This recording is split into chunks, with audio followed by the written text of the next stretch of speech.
हज़रत सुहैब रूमी रज़ी अल्लाह ताला अन्हो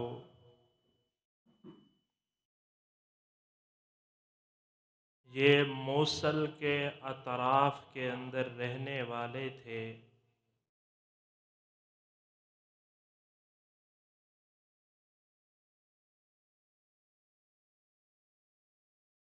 और इनके वालिद मोहतरम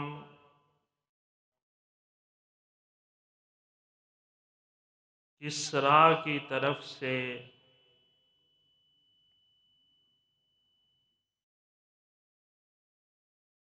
आबिला के हाकिम थे।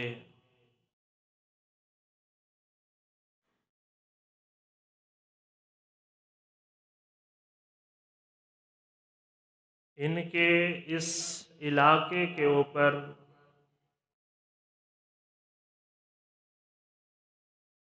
रोमियों ने हमला किया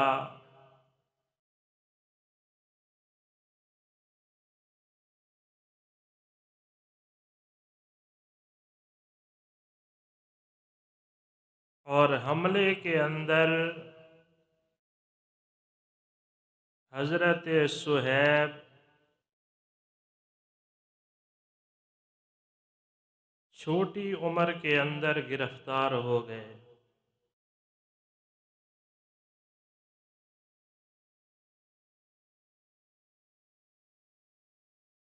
रोमी इनको पकड़कर रोम ले गए, वहीं रहे, वहीं जवान हुए और फिर मक्का के कबीलाए बनो कलब में से एक बंदे ने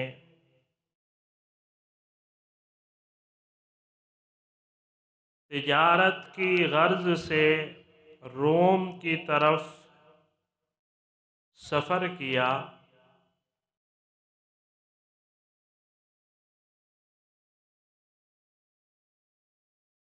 रोम में से हज़रत सुहैब रूमी रज़ी अल्लाह ताला अन्हु को ख़रीद कर ग़ुलाम बनाकर मक्का ले आए।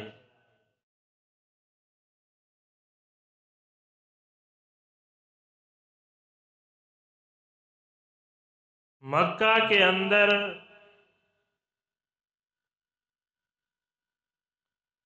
अब्दुल्ला इब्ने जिदान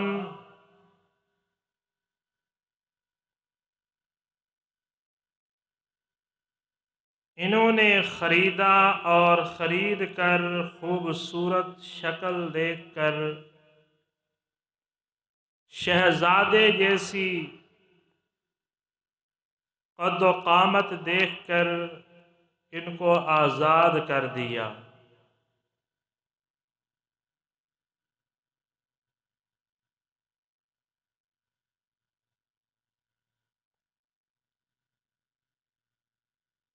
हज़रत सुहैब रूमी ने हज़रत अम्मार बिन यासिर रज़ी अल्लाह ताला अन्हु के साथ दार अरकम के अंदर हुज़ूर अलैहिस्सलातु वस्सलाम के हाथ पर हाथ रख कर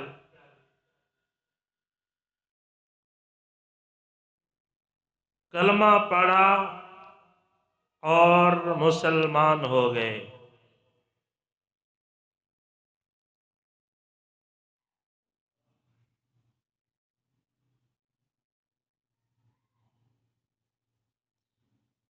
जैसे मैंने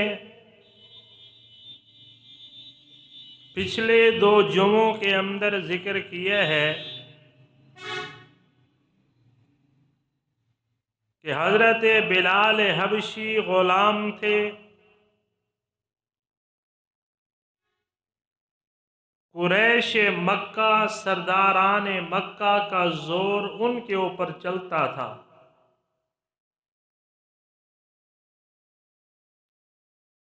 हज़रत अम्मार बिन यासिर रज़ियल्लाहु ताला अन्हो बग़ैर कबीले के थे, अकेला घराना था, तो कुरैश मक्का का जोर उनके ऊपर चला।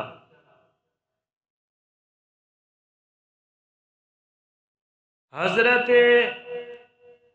सुहैब रूमी रज़ियल्लाहु ताला अन्हो ग़ुलाम थे।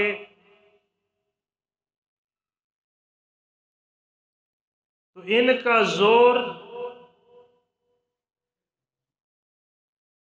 हज़रत सुहैब के ऊपर चल रहा है, वरना हज़रत सिद्दीक़ अकबर रज़ियल्लाहु ताला अन्हो या हुज़ूर अलैहिस्सलातु वस्सलाम के ऊपर ये लोग हाथ नहीं उठा सकते थे, इसलिए कि हुज़ूर का ख़ानदान, कबीला, दादा ये मक्का के मुतवल्ली और कुरैश के बेहतरीन लोगों में से थे। और हज़रत सैयदना सिद्दीक़ अकबर का अपना ख़ानदान, ताजिर, माल और दौलत थी, इसलिए हज़रत सिद्दीक़ के ऊपर भी हाथ नहीं उठा सके। जालिम का जोर हमेशा मजलूम के ऊपर चलता है, गरीब के ऊपर चलता है, बड़े लोगों को कोई हाथ नहीं डालता।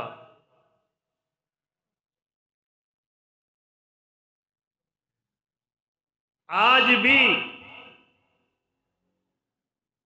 आप अगर मुल्कों के कवानीन को देख लें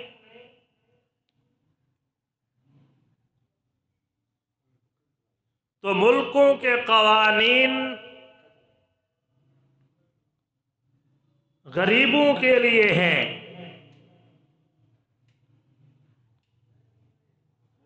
अमीर आदमी के ऊपर, बदमाश के ऊपर, शराबी के ऊपर, डकैत के ऊपर कोई हाथ नहीं उठाता।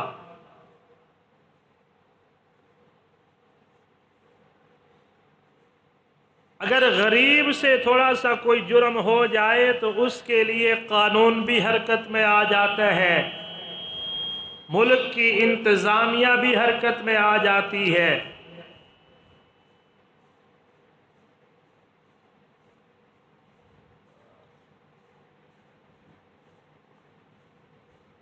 तो इन कुरैश मक्का के सारे जोर, सारी ताकतें गुलामों पर, गरीबों पर खर्च हो रही हैं।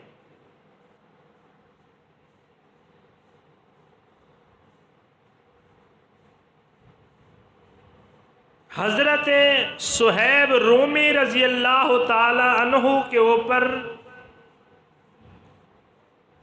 इतने जुल्म किए गए कि ये बेहोशी की हालत के अंदर इनको पता ही नहीं होता था कि मेरी जुबान से क्या निकल रहा है।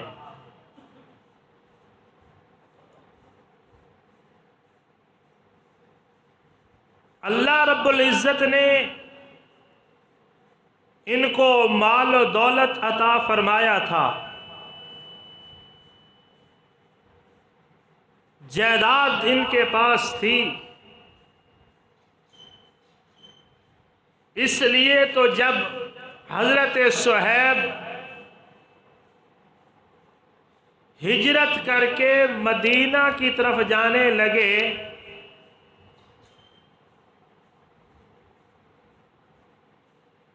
तो एक काफिर ने मक्का के औबाश लड़कों को, मक्का के शरीर और बदमाश लड़कों को हजरत सुहैब के पीछे लगा दिया।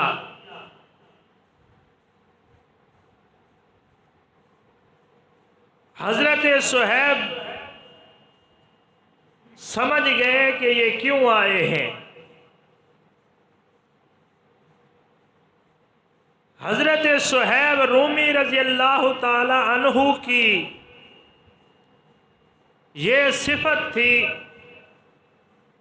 कि वो जो भी तीर चलाया करते थे वो तीर निशाने पे लगता था, कभी उनका कोई तीर खता नहीं गया। हजरत सुहैब रूमी रजी अल्लाह ताला अन्हु पहाड़ पे चढ़ जाते हैं और खिताब करके कहते हैं, मक्का वालों, तुम में से हर बंदा जानता है कि मैं जो तीर भी चलाता हूं वो खता नहीं जाता।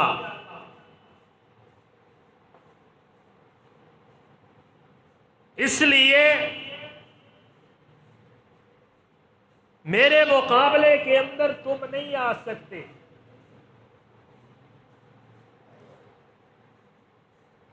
क्योंकि मेरे पास जितने तीर हैं मैं तुम में से एक एक के ऊपर चलाऊंगा और एक तीर से तुम्हारा खात्मा हो जाएगा, और अगर मेरे तीर खत्म हो गए तो मैं तलवार के साथ तुम्हारा मुकाबला करूंगा।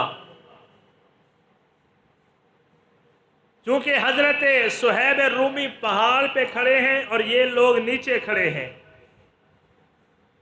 ये उनका कुछ बिगाड़ भी नहीं सकते थे। हजरत सुहैब रूमी ने कहा, तुम मेरे साथ सौदा कर लो, मक्का के अंदर मेरी जायदाद है, मकान है, मेरे पास सोना और चांदी है,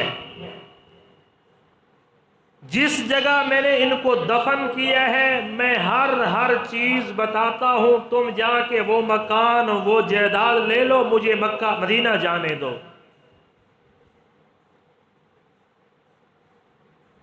अल्लाह रब्बुल इज्जत ने ऐलान फरमा दिया, वमिनन नासी मन यश्री नफ्सहु इब्तिगा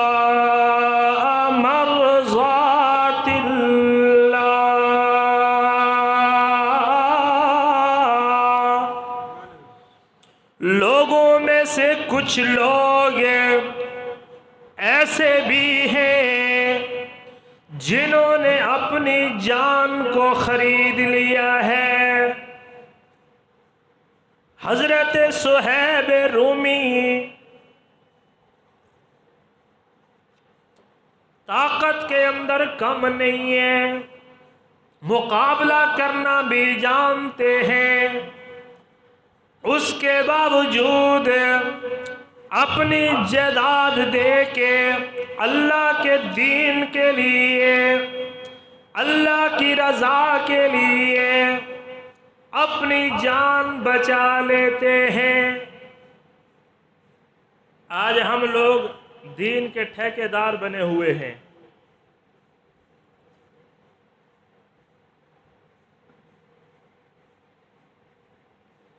मौलवी साहब उस वक़्त तक बयान के लिए जाते ही नहीं है जब तक आगे वाला जलसे वाला बयान वाला उसकी जेब में कुछ डाले ना।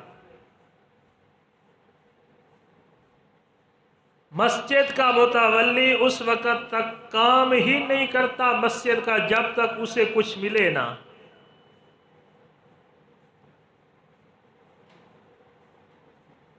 मोहल्ले वाले उस वक़्त तक नमाज पढ़ने के लिए नहीं आएंगे जब तक मस्जिद में कुछ पका हुआ ना हो। लीडर उस वक़्त तक काम नहीं करता जब तक उसे बड़ा ना माना जाए, उसके आगे पीछे हट्टो बच्चों की शोर ना हो, अल्लाह की रजा के लिए कोई काम नहीं कर रहा। ये सहाबा हैं जिनकी कुरान ने गवाही दी है। आज मैं और आप तो कहेंगे ना, ना जी हम तो अल्लाह की रज़ा के लिए कर रहे हैं।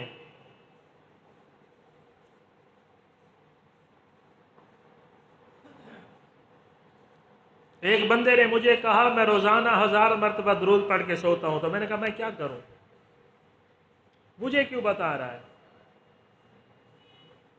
पढ़ के तू सोता है, सवाब भी तुझे मिलता है, मुझे क्यों बता रहा है?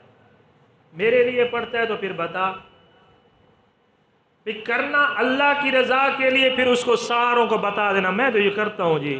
यानी अपने आप को दूसरों के ऊपर नेक बनाना, मैं इतना नेक हूं 1000 मरतबा पढ़ लेता हूं। ना पढ़, पढ़ता है तो मुझे क्यों बताता है? और अगर किसी ने 100-200 मस्जिद में दे दिया है, पूरे मोहल्ले के अंदर ऐलान करेंगे हमने 200 दिया था, आपको मिल गया था ना।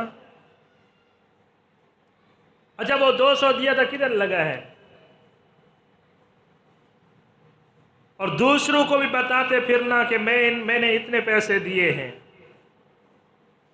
अल्लाह की रज़ा के लिए हुजूर ने फरमाया दाएं हाथ से दे रहे हो, बाएं को पता ही ना चले कि मैंने कुछ अल्लाह के लिए दिया है। यह है अल्लाह की रज़ा। इमाम के ऊपर, खतीब के ऊपर, दीनदार मौलवी के ऊपर 1000 बंदे तनकीद करने वाले हों, उसके बावजूद भी वो दीन का काम कर रहा हो, तो ये अल्लाह की रज़ा है। सारा दिन अल्लाह की रज़ा के लिए महल्ले के अंदर फिरे, मस्जिद मदरसे के काम करे, तब भी लोग गालियां दें, ये ना छोड़े, तो इसको कहते हैं अल्लाह की रज़ा। अल्लाह की रज़ा के लिए सियासत में आकर दीन और कुरान को असम्बली के अंदर मनवाए लोग, तब भी उसके ऊपर डाके डालें, तब भी उसको बुरा भला कहें, नहीं छोड़ता। इसको अल्लाह की रज़ा कहते हैं।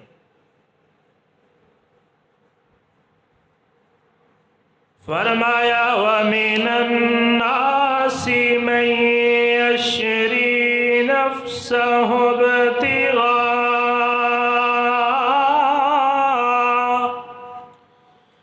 लोगों में से कुछ ऐसे भी हैं जिन्होंने अपनी जान को खरीदा है, जायदाद भी अपनी है, माल भी अपना है, फिर भी अपनी जान को बचाने के लिए, इसलिए नहीं कि मैं मुल्क का लीडर बन जाऊंगा, इसलिए नहीं कि लोग मुझे बड़ा कहेंगे, इसलिए कि मैं अल्लाह की रज़ा के लिए जान माल तो दे सकता हूं, लेकिन अल्लाह का दीन नहीं छोड़ सकता। काफिर होता ही लालची है, इनको कुछ दिखा दो तो ये भागेंगे।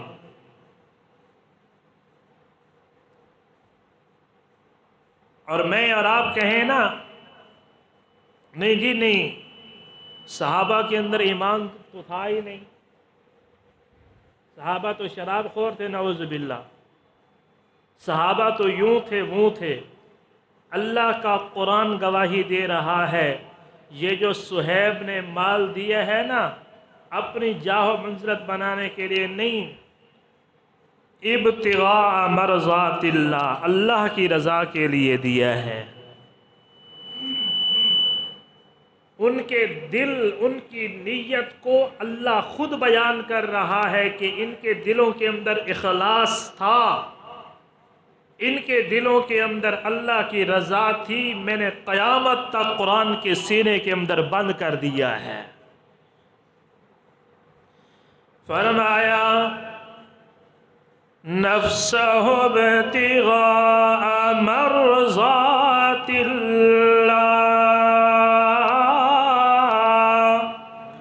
अल्लाह की रज़ा के लिए इन्होंने अपनी जान जान को बचाया, माल दे दिया, अब हाथ तो खाली हो गए हैं। फरमाया वल्लाहु रऊफ़ुम बिल इबाद, अल्लाह अपने बंदों के ऊपर बड़ा मेहरबान है। बोलो खजानों का मालिक कौन? रिज्क देने वाला कौन? जिंदगी देने वाला कौन? मौत देने वाला कौन? जब अल्लाह है, अल्लाह के लिए दे दो तो उसके खजाने ख़त्म नहीं हुए हैं। हज़रत सुहैब रूमी इधर माल देते हैं, उधर अल्लाह ने वही भेज दी। ये आयत हुजूर के ऊपर उतर गई मदीने के अंदर। हुजूर फरमाते हैं रिबहुल बै रिबहुल बै रिबहुल सुहैब, सुहैब ने बड़ा अच्छा सौदा किया है। हज़रत उमर ने सुन लिया। हज़रत उमर ने बहुत सारे सहाबा को इकट्ठा किया। सुहैब आ रहा है मदीने। हज़रत सुहैब रूमी यूं मदीना के पहाड़ से उतरते हैं, सामने उमर खड़े हैं। हज़रत सुहैब रूमी कहते हैं उमर क्या बात है, क्यों खड़े हो, क्यों रश लगा है, कोई मसला पेश आ गया?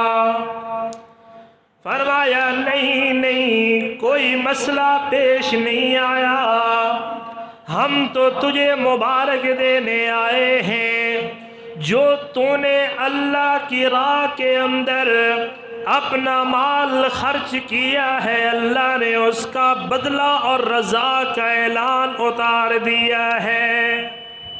हुजूर भी खुश बैठे हैं, सहाबा इस्तकबाल के लिए खड़े हैं। अल्लाह के रसूल ने फरमाया बड़ा अच्छा सौदा करके सुहैब आ रहा है। हज़रत सुहैब रूमी हुजूर अलैहिस्सलातु वस्सलाम की महफिल के अंदर सहाबा के हुजूम के अंदर पहुँचते हैं। हुजूर अलैहिस्सलातु वस्सलाम ने सीने से लगाया, फरमाया सुहैब तू अल्लाह के रास्ते में माल देकर तू अपनी जान के बदले में काफरों को माल देकर आया है, तो अल्लाह ने तेरे इखलास की गवाही अल्लाह ने कुरान में दे दी।